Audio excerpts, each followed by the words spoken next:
વડોદરા મહાનગરપાલિકાના TP સ્કીમનો 22ના final plot number 90 જે 978 ચોરસ મીટરનો આવેલો છે, તે રાંદરજા વિસ્તારમાં છે.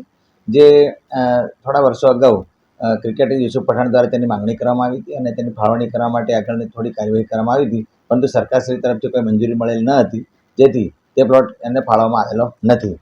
એ પ્લોટ જે છે એમના હાલના રહેઠાણના એકદમ નજીકમાં આવેલો છે, જેના પર એણે કમ્પાઉન્ડ વોલ કરીને દબાણ કરેલું છે.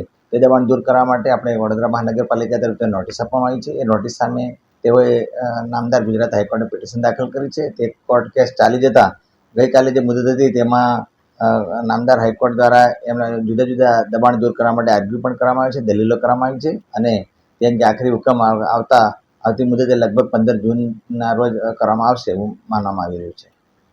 શું પ્રોસિજર શું છે? જો દબાણ જે કર્યું છે અને નોટિસ આપેલી છે, કોર્પોરેશનનો પ્લોટ છે, ફાળવણી નથી થઈ, તો કેમ રાહ જોઈ છે? ચોક્કસથી આ જે પ્લોટ જે છે વડોદરા મહાનગરપાલિકાના ટીપી સ્કીમનો છે, તેને ફાળવણી કરવામાં આવી નથી, જે કોર્પોરેશનની માલિકીનો છે, કબજામાં છે.